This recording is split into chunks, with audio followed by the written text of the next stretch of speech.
Skarloey the Brave. Skarloey loves to puff through the hills on the island of Sodor.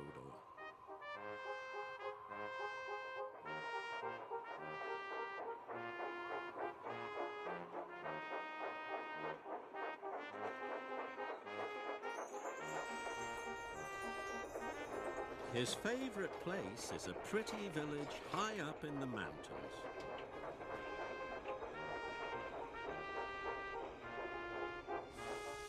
But in the winter, the mountain village gets very cold. So it's important that the engines deliver coal to the village. The houses must be snug and warm. One morning, Rheneas was delivering his empty trucks to the incline.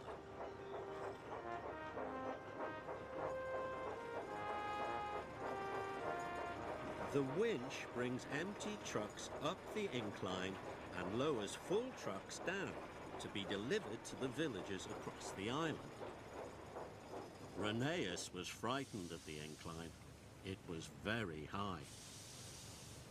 So Rheneas shunted his trucks into place, then he backed quickly away.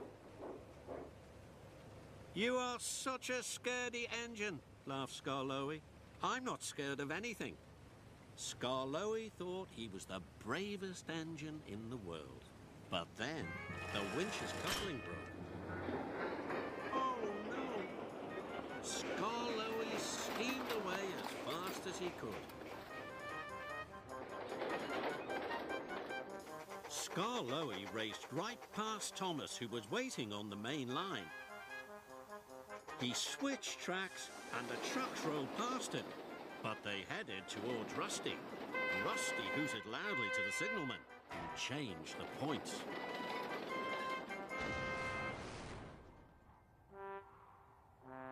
Soon the thin controller, Mr. Percival, arrived.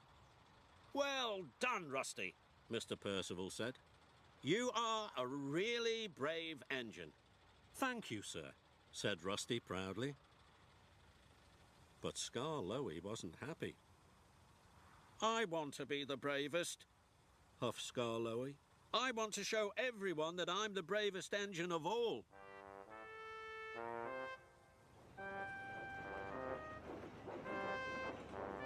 The next day, Skarloey was shunting trucks onto the incline. "How can I prove I'm the bravest?" he puffed to himself. Suddenly, Skarloey had an idea. "If I went up the hill on the winch," he puffed, "then everyone will see how brave I am."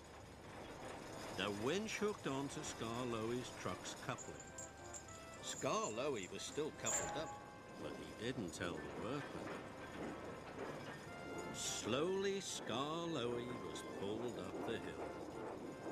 When Rheneas and Duncan arrived at the bottom of the incline, they gasped. "Look at where Skarloey is," puffed Rheneas. "That is the bravest thing to do," chuffed Duncan. Duncan cheered and Rheneas blew his whistle. Skarloey felt prouder than ever. Look at me, he puffed. At last, Skarloey reached the top of the incline. "I'm the bravest engine in all the world," he called. But Skarloey was too heavy, and the winch broke. "Whee!" puffed Skarloey as he raced down the hill. But when he got to the bottom, he couldn't stop. Skarloey raced all the way to the transfer yards. He raced past a very surprised Thomas and straight into the snowbank. Mr. Percival was very cross. "Skarloey, you have broken the winch," he said. "The mountain village will get no coal today, and it is very cold." Skarloey felt very bad. "The village won't be snug and warm," puffed Skarloey sadly, "and it's all my fault." Suddenly, Skarloey had an idea. "There's only one thing to do," he puffed. "I will have to collect the coal myself."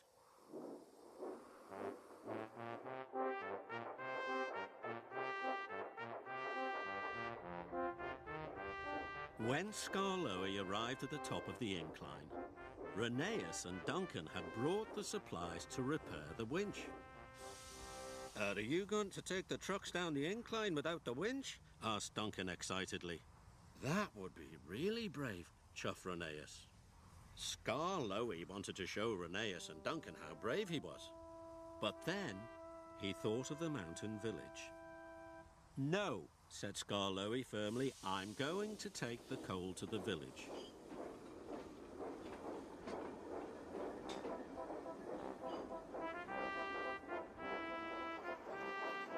So he puffed slowly and carefully back down the steep track. No one was there to see him working hard. No one cheered or blew their whistles. But it didn't matter. What mattered was getting the coal to the village.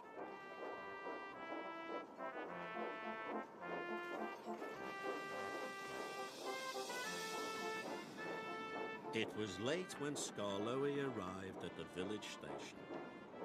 The villagers were very pleased to see Skarloey, and they were pleased to have coal to make their homes snug and warm. They cheered and cheered and cheered. Skarloey was so proud it made his axles tingle. "This is much better than showing everyone how brave I am," he puffed. And it certainly was.